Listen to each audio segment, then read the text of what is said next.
Welcome back to another episode of Love Better. And this is your host, Shazmeen Bank. And you know that you can bank on me. And today's topic, I'm really excited because we're talking about fearful avoidant attachment. And we're going to discuss how fearful avoidant attachment was formed. What are the traits? What are the triggers?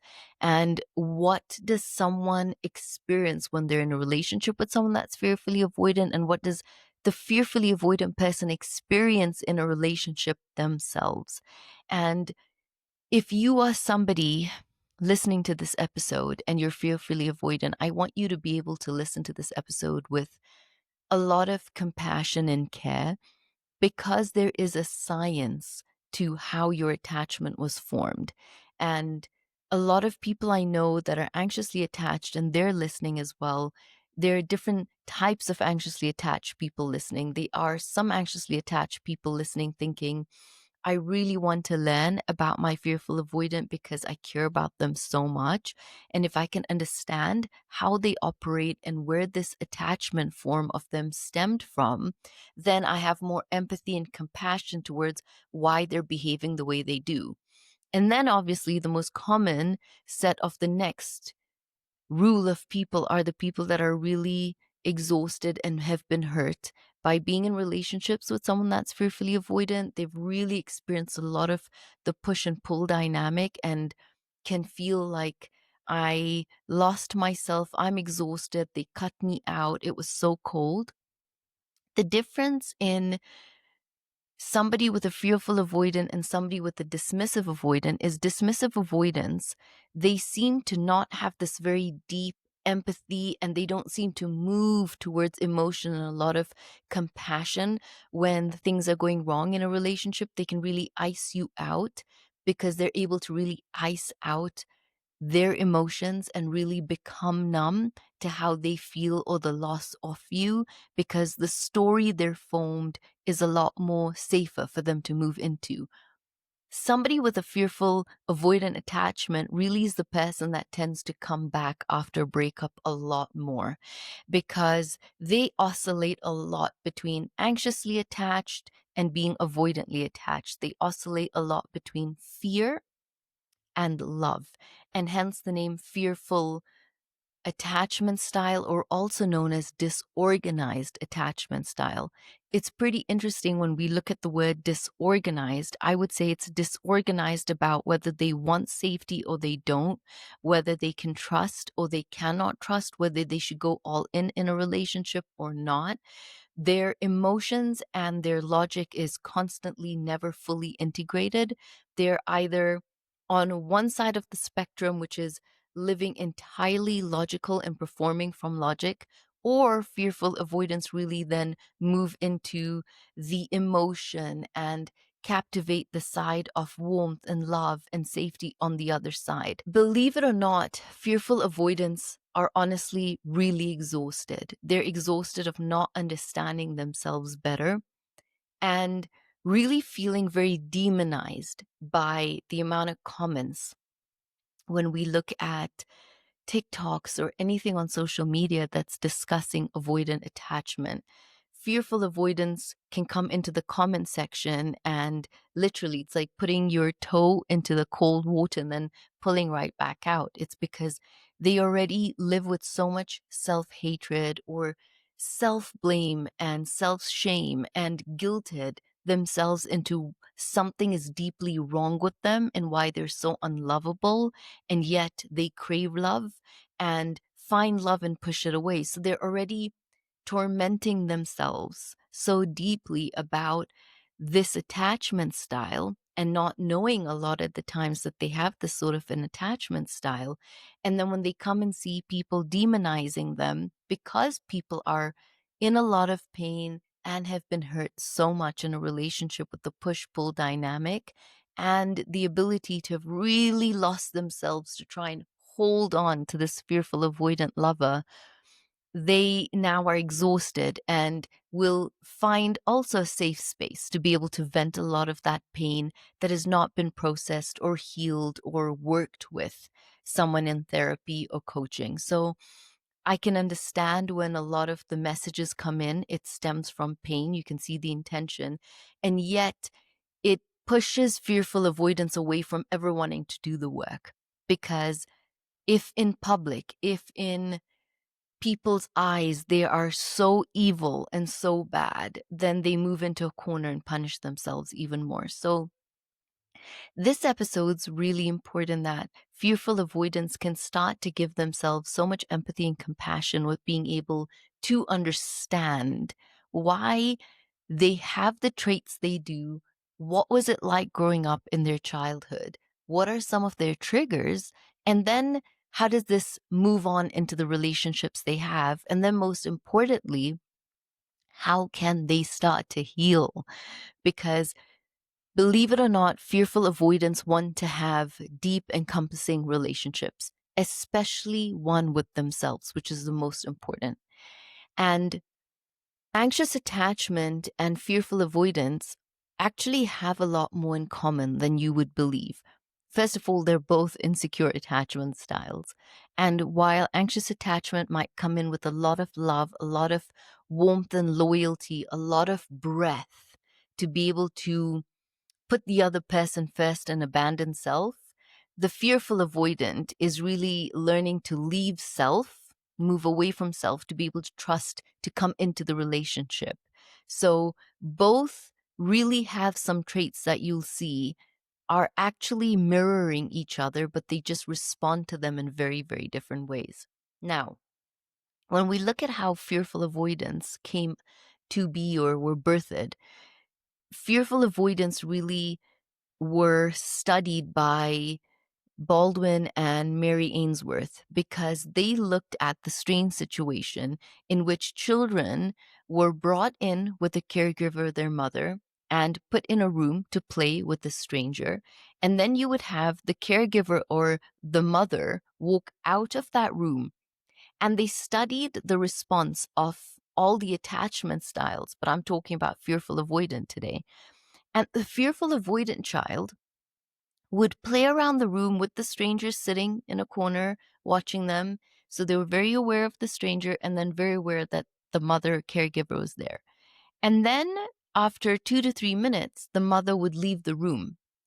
And what was interesting was there was no sort of screaming tantrums or the child showing distress when the mother left. The child noticed the mother leave and continued to play around, interacted with the stranger, played with their toys. And then when the mother came back after about 5 minutes, the child continued, whether the mother was there or the mother was not there. Now, the theory of attachment style with the Mary Ainsworth study was between the infancy of 0 to 2. What I loved about researching this topic really deeply was I came across the DMM model, which was the dynamic maturational model. And this model was studied further by a lady called Patricia Crittenden. And she worked in close proximity to Mary Ainsworth, but I loved her work, was very fascinating, a little bit complicated, so I will keep the complexity out and give you a general explanation on what the DMM model was. So she took to studying attachment style past infancy. So really being able to understand how children responded to their caregivers as they continued to grow. What was very interesting about the fearful avoidant was noticing how you had to survive a parent. Now, fearful avoidance very much could have grown up with a parent that was narcissistic, that was alcoholic, that was verbally or physically abusive, that suffered with bipolar disorder. They could have had a parent that was just absentee. They could have had a parent, one of them, that was highly attuned to what they wanted and then gave them love, took it away. And then they could have had another parent that was a lot more abusive, a lot more angry all of the time. And so what happened with the fearful avoidant is they developed a strategy And this strategy was, for one parent, I had to be something. And for possibly another parent, I had to be something else. So, for example, you could have had a kid that grew up and they grew up learning that my emotions don't matter. I have to shut down. I have to focus on myself. I've learned that if I express my needs, I express any sort of anger or neediness as a child, I'm met with a lot of aggression and I'm told literally either abusively, verbally, or through silent treatment and abandonment that no one is paying attention to you. And so this child learns to really rely on self soothe, whether it's the right way to self soothe or not, but really be independent on self. Then you have another child that in the same sort of scenario will display their emotion, will show that they're upset, will show that they're angry, will have big emotions to be able to get attention and to be seen. This child could be met when they're having those massive, big, screaming emotions with a lot of attention and a lot of love. And then other times they're not met with the same attention and the same love. So this child also then grows up feeling and understanding love's very inconsistent. It shows up and can soothe me and then doesn't show up, and I don't know how to self soothe myself. So I'm left in inconsistent fear. So the child is just always oscillating between always trying to get reassurance and validation from the outside parent because they do receive it. Unlike child A, who doesn't receive it, who's shut down straight away, who's really told there's no room for you and your big emotions. There's a whole world, adult world going on out here.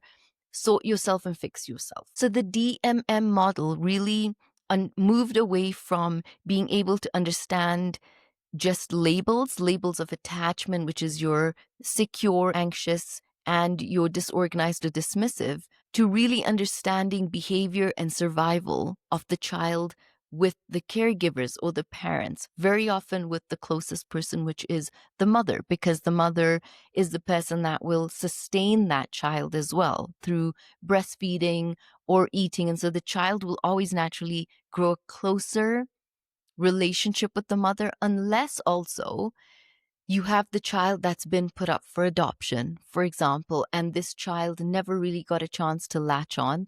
Very often now, putting that child more into dismissive state, the child learned different survival strategies to be able to cope with having to be very independent or look after themselves, or sometimes also take on a parenting role of looking after a sibling if they've been put up for adoption. So somebody that was also very fearfully avoidant literally grows up with a sense of, I cannot really trust my environment.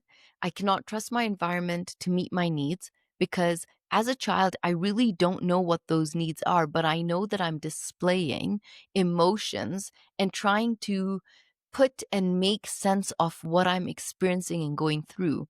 You're not met with a parent that comes and sits down and helps put all your big emotions into words and then create space to be able to make this fearfully avoidant child really feel safe in what they're feeling and being taught that those feelings are very normal. This fearful avoidant child, the word being fearful, really grows up with a lot of fear. They end up growing up with a fear of love. They do not trust it. And they could have grown up with a lot of trauma where they were beaten and they were hurt. And this child desperately wants love. They want to be loved. They have a lot of love inside of them. And the interesting about what's the DMM model is it really shows fearful avoidant in a very different kind of a light, because you have this fearful avoidant child that learns a strategy of survival. Let's say, for example, the strategy is, in order to get mom's love, you learn how to be big in emotion. You learn how to kick and scream. You learn how to probably please mom, to soothe mom when she's going through a lot. You are hyper vigilant to what mother's going on with. And you learn that if you show a great sense of emotion and apathy towards your mother, you get love, you get seen. Let's say in the same scenario, your father's hardcore, militant, doesn't show affection, doesn't show love, doesn't hug you, doesn't kiss you, doesn't express the I love yous a lot. And you're never really rewarded for any sort of behavior. So you learn with father in order to be accepted with him, because your hypervigilance as a fearful avoidant notices father's very stoic or very angry or very unpredictable or extremely unsafe. So you develop a different way to be able to attach with your father, which is to be angry, to be someone that doesn't show emotion, to be someone that's hyper independent, to be someone that fits his model, all in order to survive your father and get some sort of love, attention, or the ability to be seen by father as well. And so what you see is the fearful avoidant then develops the avoidant strategy and they develop the anxious strategy. Anxious serves in a certain way to hold on to mom's love. Avoidance is a way to be able to not have to deal with the love they do not receive from the parent, whose love they crave the most as well, which is someone that's extremely alcoholic and could also be triggering the anxiety and the avoidance at the same time. Anxiety of, I love you, I see you, I nurture you, I care for you, I feed you, I'm fully present for you, aware of what you're going through, and will sit down and hold space for you, confusing the child. And then if you go through your alcoholic phase or you leave the child with a grandparent and you're out partying and living your life and doing whatever it is you're doing as that kind of a parent, then when you come back into the child's world really angry, exhausted, tired, and frustrated, the child is now learning mom or dad is safe, but then they're also not safe. So there's this deep inconsistency inside of them. This child is now learning to have behaviors to survive their environment. So what this child has done is they've learned that mom and dad are either someone that is safe and reliable and stable, or somebody that is unsafe, someone I need to be fearful of, someone I need to be terrified of. And so I'm learning behaviors to live and survive in both this environment. I'm learning these behaviors literally to survive both parents in one environment. And it is taxing and exhausting on the child, but they have no choice because they have to survive the environment. So what I really like about the DMM is it teaches you that here is a child that really had to learn how to adapt to their environment. And what I like about the DMM and attachment theory as well is there's a science. It's a science to attachment, which means we have to take a very deep breath, especially all the pained, anxious people out there, towards feeling, here we go again. I have to be empathetic and I have to be understanding of my partner. Well, this works for people that really want to be in relationships, because you have to also be able to understand fearful avoidance very much will attract somebody that's dismissively avoidant, or they very much will attract someone that's anxiously attached. If they constantly oscillate between anxious and avoidant, fear and love, come here, go away, secure partners very much will eventually turn around and say, this is not something we're able to sit down and work on. I've tried. Anxious people will very much go into how to abandon themselves deeper to understand someone that's fearfully avoidant even more. And so we have to be able to understand these attachment styles attract each other. And very often we end up marrying into these attachment styles. And just because we have started to understand them even better, after the book Attached from 2020, we can't turn around and say, oh my God, I just discovered you are fearfully avoidant. I need to divorce you. And you are dismissively avoidant. I need to divorce you. What I find powerful is if all of you end up having an insecure attachment style, including somebody that's more anxiously attached, your first focus obviously is in, as someone anxiously attached, to really self-soothe and move into becoming more secure, because then you're holding a lot of breath and safety for yourself. And that breath of oxygen gives you a lot of safety to hold for your partner. Now, when we are discovering that we're fearfully avoidant, really understanding the science of this is how I grew up. I grew up trying to survive my parents. I grew up adapting behaviors so I could be loved and not rejected. And the DMM really looks into how you learn to survive these strategies and form different behaviors to survive as a child, and then looks at how these impact your adult relationships as well. So the DMM really focuses on how you are either effective or cognitive. You're either noticing emotion, body signals, facial expressions, or you're moving into logic, memories, and how things should have been, or verbal explanations of things. That really comes from the child being able to process information in dangerous environments and really be able to make sense of what they're able to go through. So it's not really just sitting with how the child bonded with the parent from infancy of 0 to 2, but it's really now being able to take a deeper study and look at the changes and adaptations that we made along the way, even in dealing with our caregivers, our primary caregivers, also our teachers, just the constant adaptation to behavior. And that adaptation that primarily was happening in your toddlerhood and growing up. So being able to see that in order to survive mom or dad, the inconsistent love is a fearful avoidant, then I also know how to take that into the external world, which is now when I have teachers that could display the same sort of traits as a mother or father. You very much know if you're the student that's the high performer now in order to be seen and get loved, or you understand that I need to sit at the back of the class and disappear because I seem to have attracted a parent that a teacher that is representing a parent to me internally that's terrifying me. And you could have the teachers that are also physically abusive. And so this child is really constantly reframing this model, even in that sort of a school environment, because these are authoritative figures and you don't really have this chance to voice back or answer back. And if you do, you're reprimanded or you're punished. So somehow fearful avoidants are always taught you don't have a voice. Your voice also very much does not matter.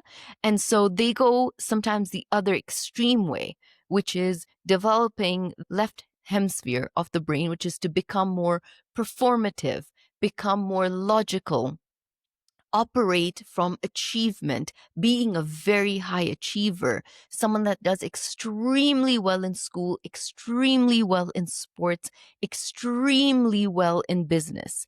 And the other side that flops is obviously the side where it needs a lot more emotion. It needs intuition. It needs you processing how you're feeling, thinking about that. They don't venture into that world because their formative years were not a place where they were told this is safe and you can feel. What's also interesting with a lot of fearful avoidance is when they look into their childhoods, a lot of the times they'll say, my childhood was fine. It was perfect. Nothing was wrong. I really, yeah, I got smacked and I got hit because I was a bad child, because I was naughty. So very intrinsically, their ability to blame themselves for why they were reprimanded. And they'll very much turn around to say, my childhood was fine. It was actually pretty amazing. And it's only when they will start a couple of sessions will they come back and go, oh my God, Shazmin, I remembered something, but I didn't know how to process this or put emotion into something that now I recall was not so healthy or not so great. So there was one particular person that allowed me to share their story that says they were always getting beaten up in school by a teacher. And when they went home to share that story, they had a parent that shouted and screamed at them for not being dressed and showered because they had to rush off to religious school. And they remember thinking now that their hands were so swollen and the teacher had beaten them so badly that when they saw the car that particular day, their parents' car was home earlier. And on that particular day, they were so emotional and in so much pain. And in school, they can't cry. In school, they had to suck back those tears and act like I can take this and I'm strong. But now what's happening is suddenly they come home and they see the parent and they're thinking, you're home. I'll get love. I don't know what I'll get, but I'm going to show you vulnerably what happened to me. And the parent shouts at them. And this person said that happened a lot. And it's only when I sat back from the sessions and the meditations and doing some of the deep inner work that I started to realize I actually grew up very lonely. I had siblings, but I learned to play on my own a lot. I learned to pull away because that was a lot more safer. I learned not to really go into deep relationships with my friends. So in school, I had good friends. I had friends I could laugh with. I had friends I could have a joke, be naughty with, or bond with. But other than that, when I got home, I went off and I played Barbies or I kicked the ball or I was drawing, but I wasn't really engaged into really deep bonds with my friends. So you'll find a lot of fearful avoidants as adults don't really have very close buddies or very close intimate female relationships because they are really scared of being seen and they have such a deep shame point. And the shame point was I wasn't loved, I wasn't seen, I wasn't enough. It was core wounds of I will be abandoned. It was core wounds of I'm constantly going to be rejected. And so these amazing fearful avoidants grow up really feeling if I get close to someone, they will see me and they will see the shameful parts of me that were rejected. And so when they get into relationships, they really do want love. They want connection. They crave it more than the dismissive avoidant. They think about and fantasize about relationships. And this is why when you do fall in love with a fearful avoidant, you will very much turn around and say they were very open, they were vulnerable, we got so close, they had the ability to be a certain way that made me sometimes be confused and think that they were securely attached or anxiously attached. But I never sort of felt a lot of push and pull. But then as we got more intimate, this person that had the ability to open up to me, talk to me, tell me about their traumas. And this is also because the person that they're in a relationship with really wants to be in a relationship with them. So they have the breadth and the beautiful depth to create space and safety for this other person to talk and open up and share what they've been through, because that's what love is to this other person, is sharing, is creating warmth and a space because you feel their pain and you want them to have a safe space to finally take it out. And you want to be the person that rescued them from their deep dungeon and put them in a castle. And you want them to be able to see that and recognize that at some point. The thing with fearful avoidance is they do. But when they move into the castle with you, they never let go of the dungeon.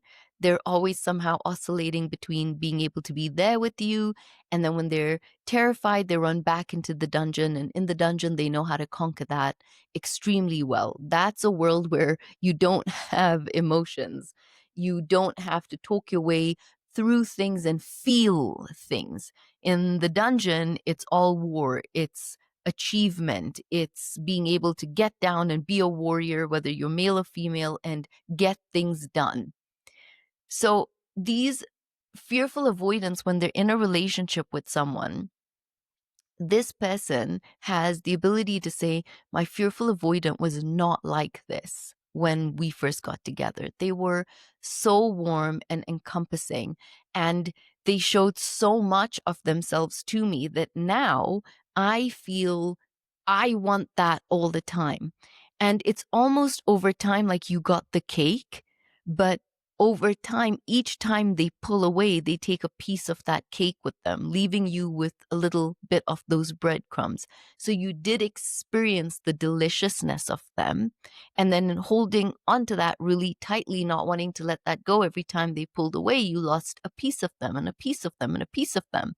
But the pieces you still have of them, because of your beautiful openness, because of your wonderful way to see people, what they have left in you to you is still beautiful, and we can do something with this. We can rebuild.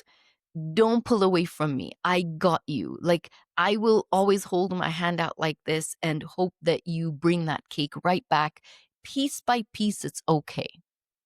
And that's when fearful avoidants also tend to learn, I really have someone amazing. I've got a beautiful partner, but I just can't seem to sometimes grasp why I behave the way I do. And you behave the way you do because you had to take on such a challenging role so young, so early in your life. And you had to scientifically adapt to survive that environment. And as you grew up and you go into adult relationships, it's almost like your avoidant attachment, your fearful avoidant attachment was just rumbling at the surface.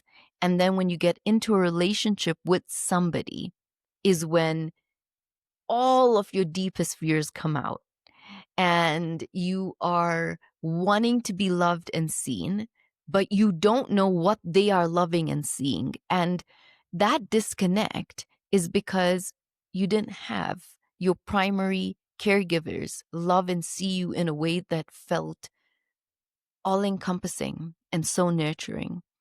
And you didn't have caregivers that stopped in their tracks to make you feel visibly loved, to hold, nurture, kiss, just be present with you, just sit with you. You didn't have to do anything.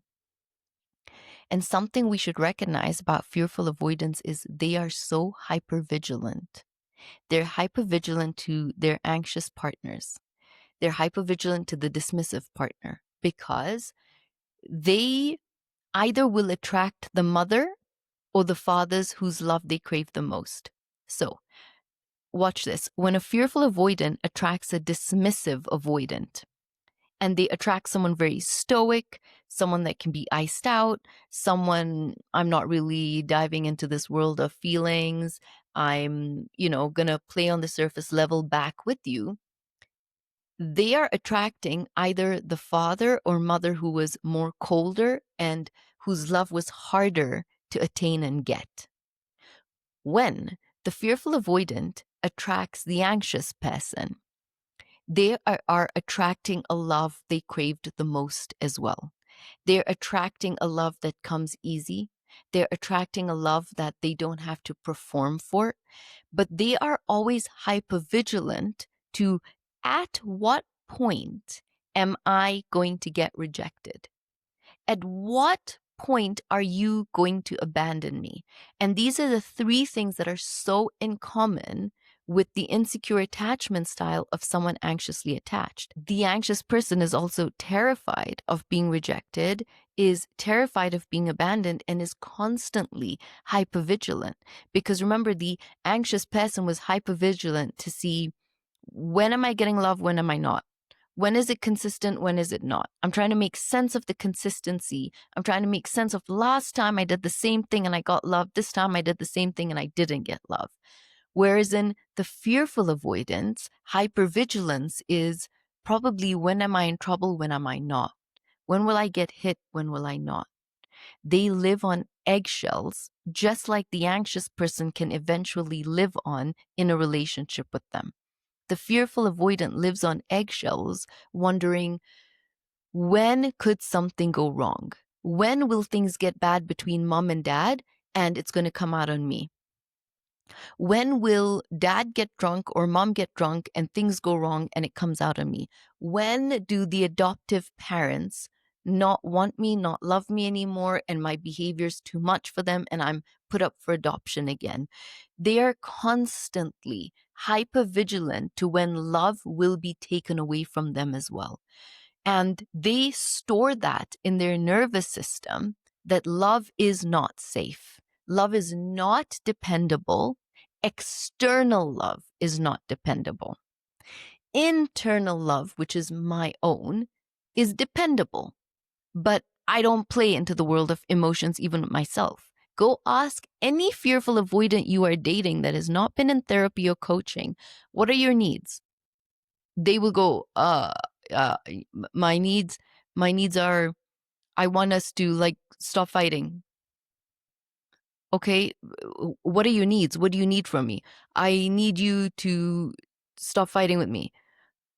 Okay, yeah, but what are your needs? Yeah, every time we fight, it scares me because they've never been given a beautiful platform to say, what do you need?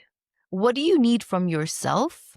Not what do you do to survive yourself and your environment. What do you need from yourself to be wholesome, to feel whole as a human being?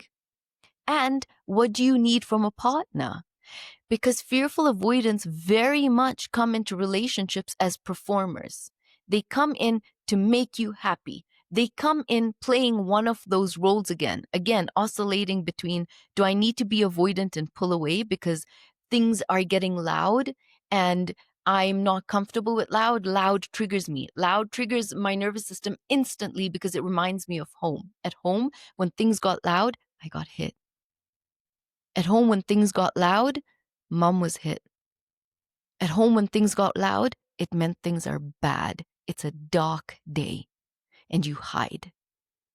And so you will have fearful avoidance that say when the anxious person starts to shout or gets activated or is coming for me to have these conversations, my nervous system on its own just goes into dorsal. Shut down, numb out, deactivate, done. I cannot handle this because you are replaying something my nervous system lived through in my childhood. And I didn't know how to name it, make sense of it, put words to that emotion, heal it, digest it, process it. And so my nervous system just knows loud, screaming, all of that is eventually going to mean either I'm going to get rejected, I will get hit, things will go wrong, and the relationship's going to end. Very much why fearful avoidance self-sabotage very good love, especially after deep levels of intimacy. So you can have a situation where you're in a relationship with someone that's fearful avoidant, and they opened up, they were wonderful, you're going through a great phase, and they are the kind of person that will text you at 2 a.m. and profess their love for you, and then they don't talk to you for 2 days, and you're thinking, what happened? It's because they are able to come into themselves, get very vulnerable, want to connect with you because they want to give love, they want to experience a closeness, but then they get ashamed and they think maybe it's not that deep, as my 20-year-old son would say. They would probably turn around and think it's not that deep for you.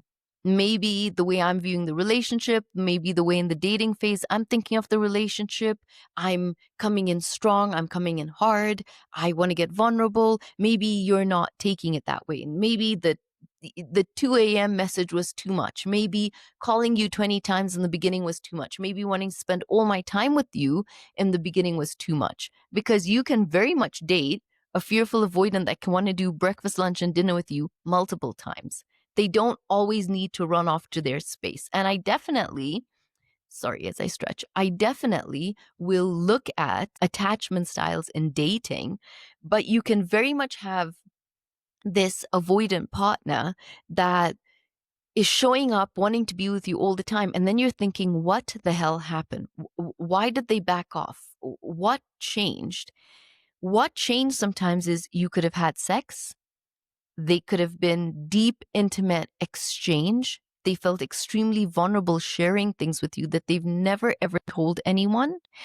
And suddenly you wake up and you feel a cold draft, but you're thinking everything should be okay because they just shared all this unbelievable stuff with me, or we made love and we had unbelievable sex, and I don't understand why they're pulling away.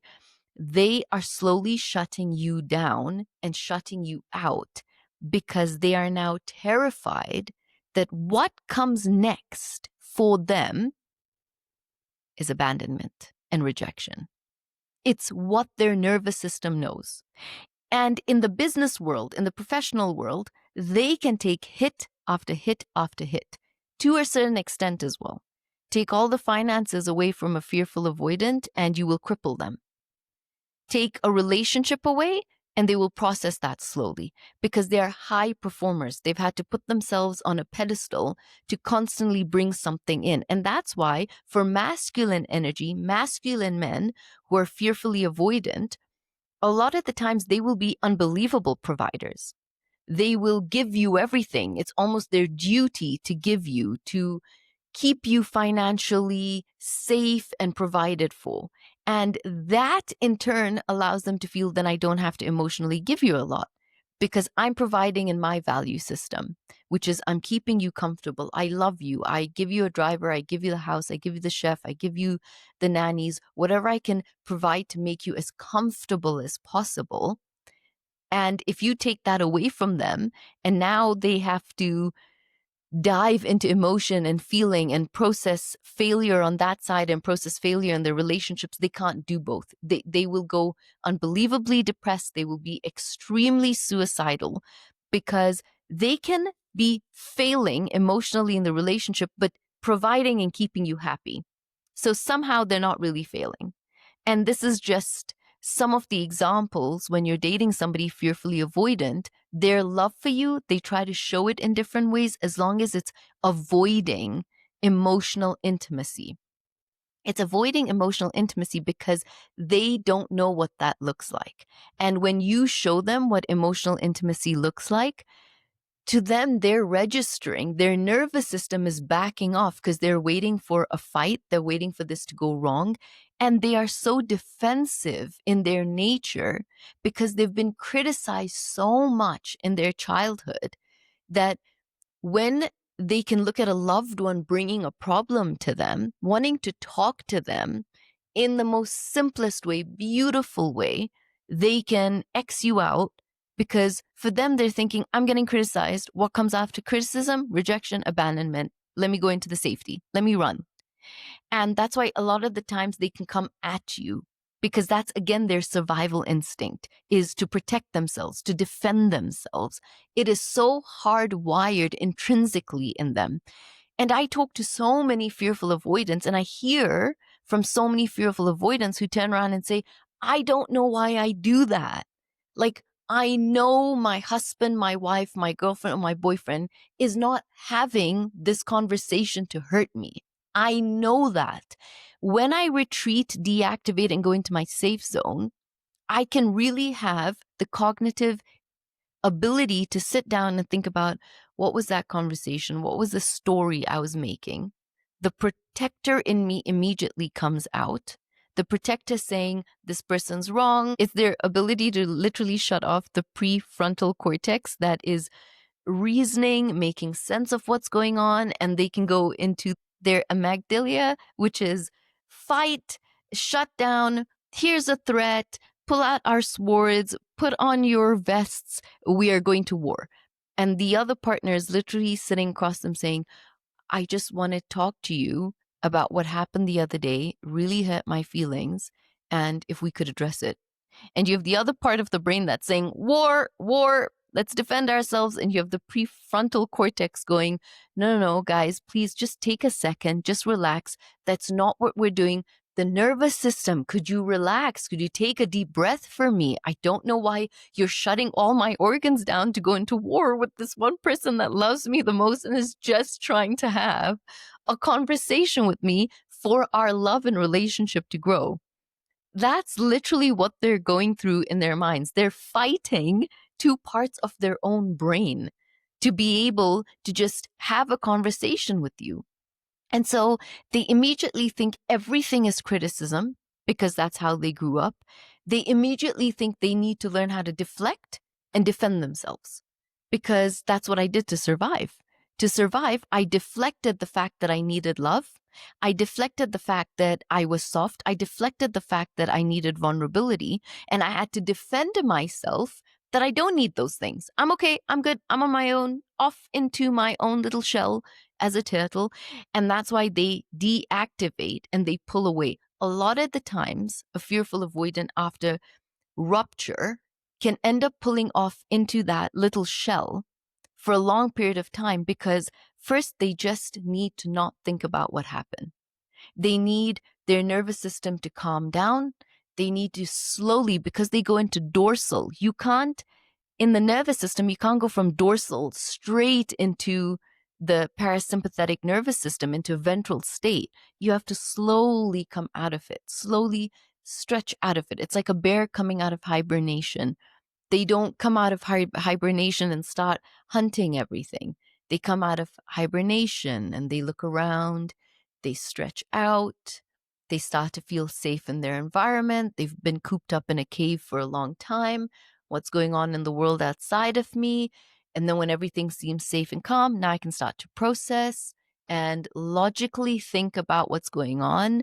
And slowly, when I learn to get help and get coaching, learn how to emotionally make sense of what my partner is saying. Because you can only meet someone emotionally. You can meet someone so logically for such a long time, you're not going to have a fulfilling relationship. You can meet someone verbally for a long time, but the intimacy aspect or fearful avoidance is what really needs to grow. But they are terrified of intimacy. They're terrified of physical intimacy. They're terrified of emotional intimacy.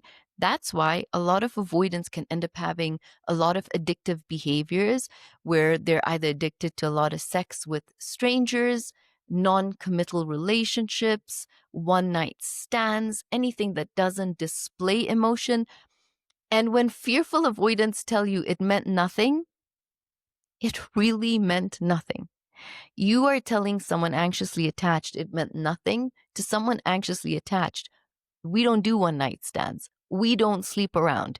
We don't get addicted to pornography because we need human connection, consistent human connection that creates consistent safety. So if you're a woman, the body can open up because it feels safe enough to consummate, to create life, to make love.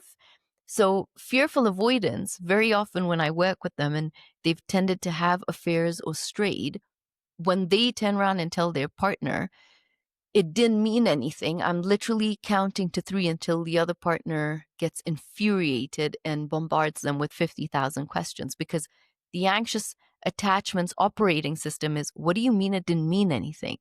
Sex, intimacy is huge. You connected with someone. You slept with them. Did you orgasm? You can only do that when you feel something for somebody. Were they better than me? Were they not? I would never do that unless there's some sort of an attraction. Was it? They anxiously attached people cannot understand how things can just be no strings attached. And that's why also for someone that is fearfully avoidant, a lot more I've seen in my practice, not practice, but coaching, is they are very attuned to wanting to run away to pornography because there's no emotion in that world. It's very self-soothing. When they feel they are down, they don't know how to regulate their emotion. They don't know better ways to raise up the dopamine. Pornography never lets you down. It will release the right amount of dopamine you need for a while. Obviously, if you listen to Andrew Huberman, he really discusses dopamine powerfully, but it will release the right amount of dopamine for a while. Naturally, the body gets accustomed to that dopamine's not enough, and that's why pornography gets pushed and pushed and pushed. Starts off with the excitement of just watching it, the simplicity of whatever you're watching, and then goes into crazy variety. And sometimes some of the people saying, I can't even believe I'm watching that kind of pornography. It's not even what I would want. But the dopamine now, from what you started with to what you need, is much higher, but it's dependable. Whereas in the dependency on a fearful avoidant being dependent on making another person consistently happy, for them is too terrifying.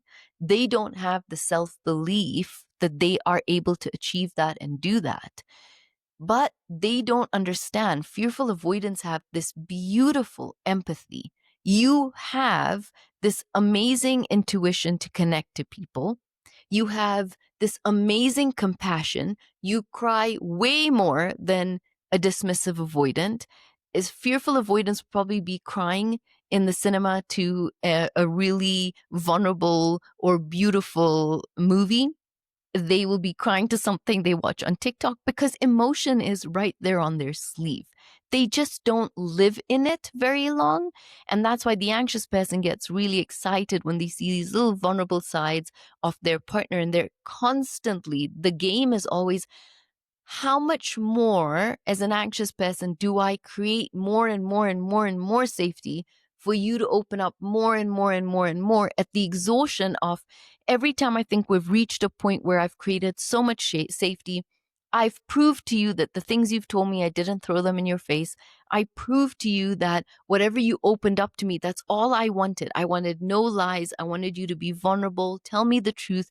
I created a really safe environment. As an anxious person, I self-regulated. I breathed through a multitude of meanings I could have made in that moment, a multitude of reactions I wanted to have. You have no idea the 20 times I wanted to wring your neck for the things you've told me. I didn't do that. I was stoic. I was calm. But what kills the anxious person is they go and put in all that work to create that safety. And they get this little information in from the fearful avoidant, and they know that it's not the full story. They know that they need to create so much more safety, so much more vulnerability, and they're exhausted and they're depleted. And this is where some of now these little ruptures are always starting to happen in the relationship. The anxious person is feeling drained and resentful. The fearful avoidant is just hoping that resentment doesn't spill over because somehow they know they're messing up. And when they're done deactivating, they know how much they've messed up. That's why they can come and raise the bar really high. See you with a lot of love, send you off with a lot of love, fill you up with a lot of love.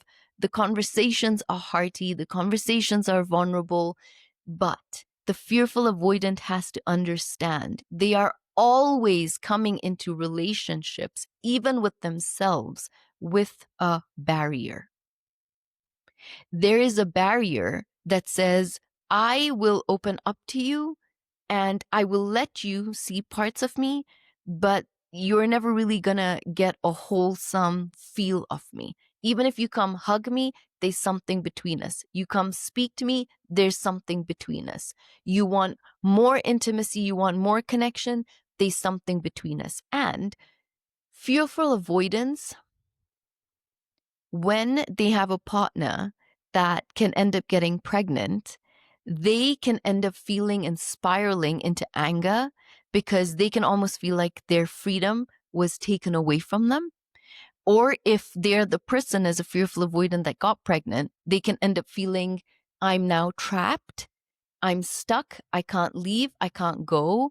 And this is not where I want to be. Where I want to be is I wanted the choice. I wanted to make the choice to be with you. So things like that, they just sort of have this ripple effect where the fearful avoidant is always in a shell. And that shell covers the whole part of their body. The anxious attached person, their parents, their friends are only ever experiencing the head of, of a turtle. Because if you think about fearful avoidance and you put them into the metaphor of a turtle, the meat is always protected. The heart and the soul is protected by a shell. And when the turtle, the tortoise, comes out of the shell, that's when it's looking for love. It's looking to see who abandoned me. And true to a turtle, the process is slow. The ability for the turtle to stretch out and break out of that shell, or if not break out of the shell, learn to get on a skateboard. And healing is you now are not so slow around you with love and vulnerability and openness and rupture and coming back together and repair. You now can get onto a skateboard and find the tools you need to be able to lean in to your partner. It's pretty interesting because you have the hailstorm, which is the anxious attachment. They can be loud, they can be protesting, and that's only after they have really surrendered.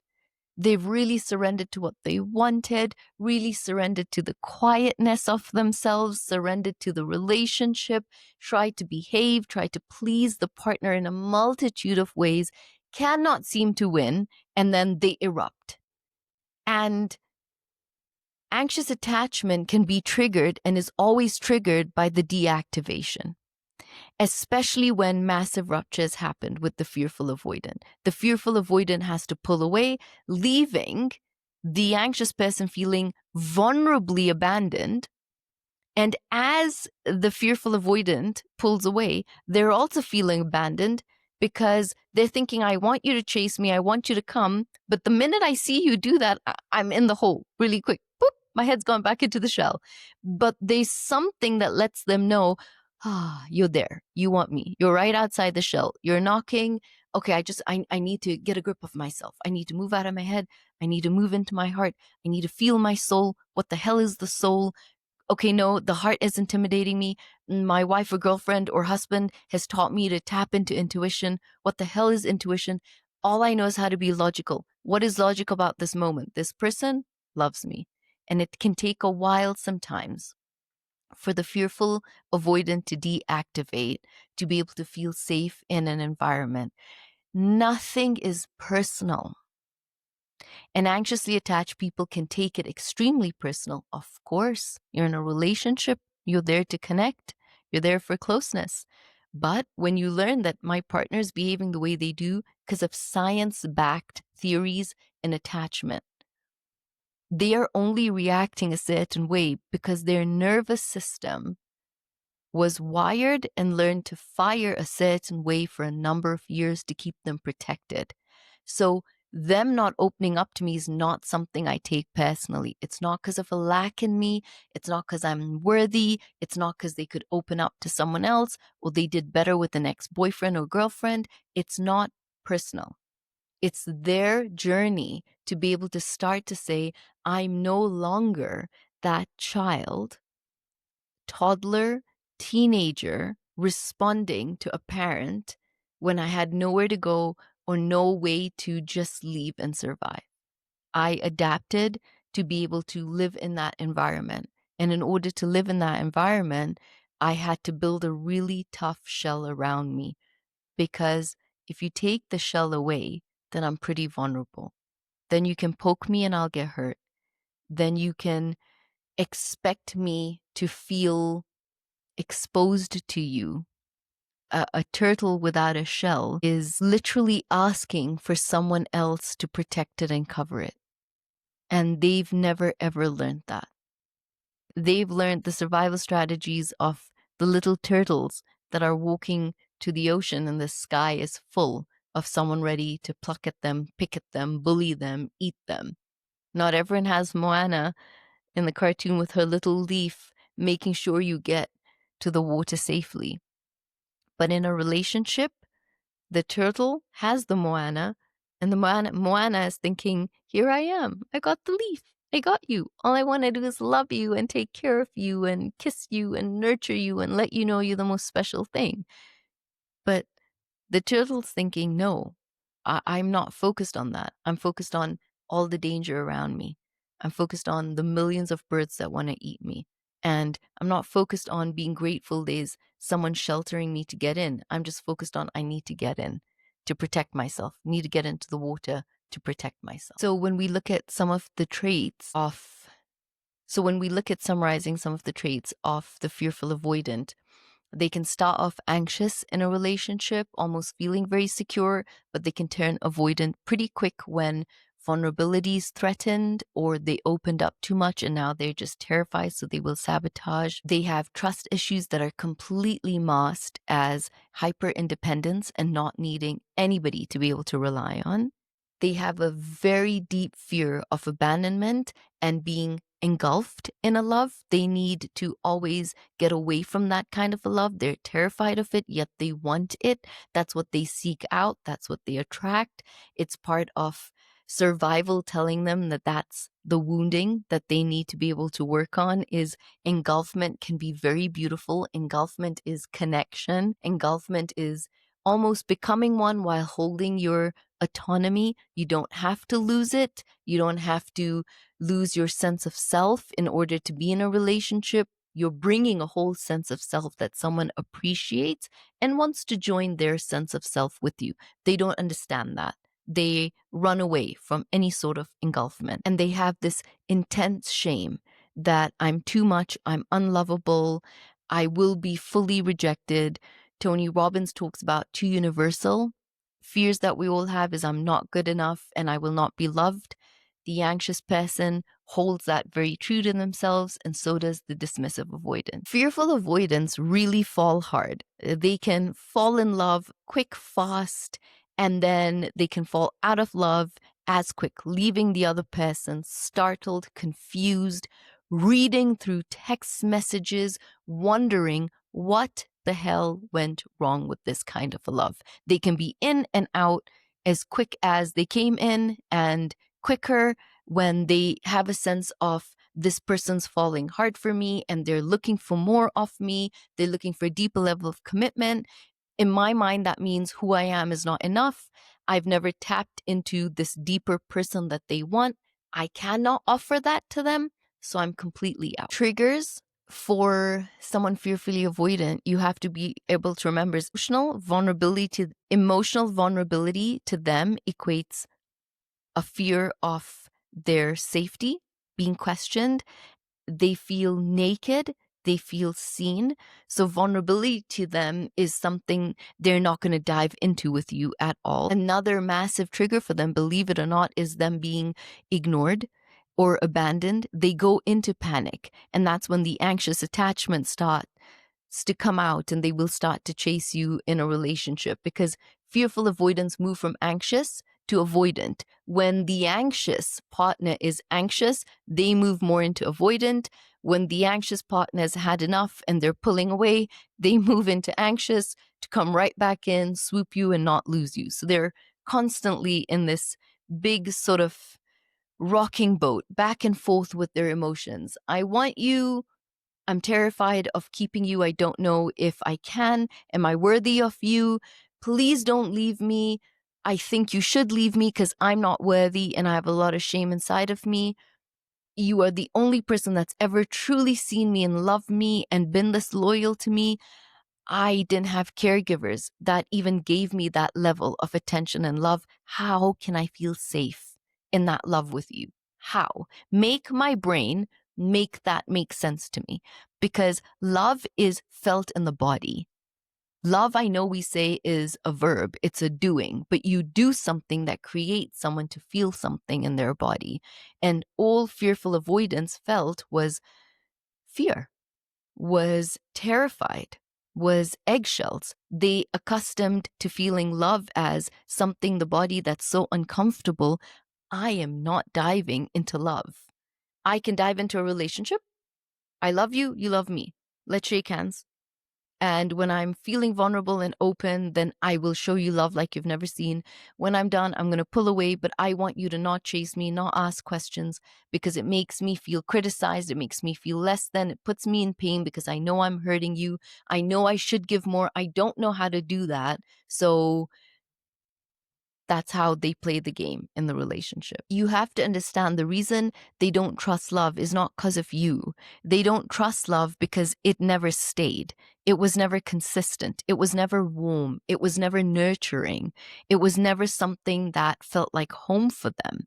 So when they don't trust you will stay, when they don't trust to invest in the relationship, they are just doing what their attachment style and the sense of how they behaved has taught them to behave. Avoidant partner will probably end up truly in a relationship leaving someone like they're in a roller coaster. And this is not to put any avoidant down. This is really a great opportunity for you to be able to say, okay, wow, I can see that is going on inside of me, and it's something that I need to work on. It's something I need to grow. So, how do I start to begin to heal my fearful avoidant? How do I start to heal my fearful avoidant attachment? Well, the first place is for you to be able to start becoming aware of the person in front of you, aware of the relationships you have, starting to be able to just pay attention to who am I close to, who am I not close to. Do I play some games in the relationships where I show up as my best self, but I never actually get very vulnerable? I'm able to do business with people, but I don't know how to maintain or grow relationships with people. I can very much get on the phone and be like, hey, yeah, so this is what I'm talking about. This is what we need to do. You're not very much someone that nurtures relationships, knows about some of your peers or the people you work with, their families, their children, the name of their dogs. You don't go there. So it's being able to start to say, what are some of the close relationships I have with myself? So my mom, my dad, brothers, siblings, partner. I'm in another circle. A very important relationship is me too, and then an extended circle of friends and family and coworkers. The first circle you need to pay attention to is one with yourself. So being able to be aware of what emotions are coming up, when do I feel like pulling away, what's going on inside of me? Can I place a feeling in my body that is making me feel uncomfortable? You are already such a wonderful self-soother. So, one of the things I would tell you is to really deeply breathe through some of the scary conversations or scary emotions you're feeling, and sometimes being able to see the conversations over in 5 minutes. When you can stay present, when you can disengage from the voice in your head. The protector lives here. The protector is always at battle, always at war, ready to go, ready to protect you.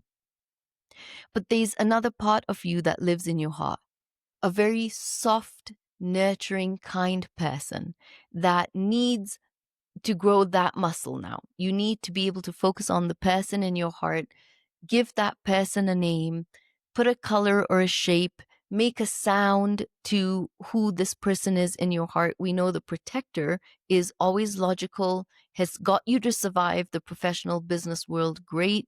But in order to survive the intimacy and emotional connection, you're going to have to lean in. Leaning in is into your heart. What's this voice say? And this voice can feel scary. It can feel uncertain because you've never paid attention to it. So it could sound very different. I wouldn't overwhelm a fearful avoidant with 7 steps you could do. I would first start to just tell a fearful avoidant, pay attention to these circles. What do you need? What is mostly important to you? Have you ever stopped to think about what you need in a relationship and the fact that if you need something from a relationship means you need to be in one, you need to be vulnerable in one, you need to be exposed in one, and sometimes it's powerful to be rejected for showing up as yourself, because then, only then, do you really attract the partner that's never going to make you feel shamed when you can open yourself up in a way that feels beautiful and feels vulnerable to you. I would start to pay attention to sensations in the body, emotions that pop up. I would pull out onto your phone the wheel of emotion.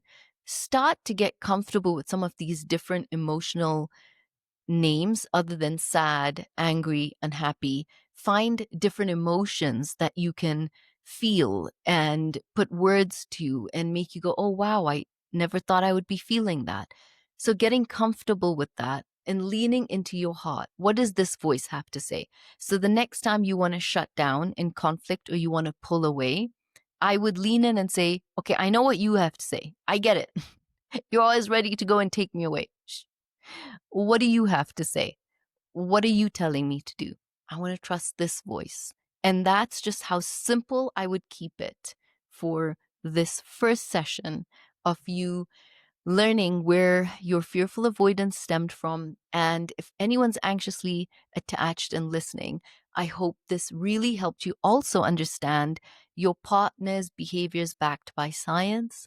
It's not about you, it's not personal, but they do have a beautiful sense of responsibility to grow and to heal so that you can have the beautiful relationship that you both deserve to have because you've experienced deep love from your fearful avoidant, and it's not a game. They're not trying to hurt you by loving on you and showing up for you and pulling away. It's a mechanism of survival that they need to start training their nervous system is not necessary at this age anymore. And if you're anxiously attached and you're listening, then when your focus moves into healing your insecure attachment to be more secure as well, you will see that you will really be able to hold more space for them because your own autonomy, your own need to do things on yourself, for yourself, with yourself, will pull them in closer, will make them feel, I want to be around you too. I want to do some of the hobbies you're doing. I want to just sort of depend on you because your energy to me isn't seeming so volatile.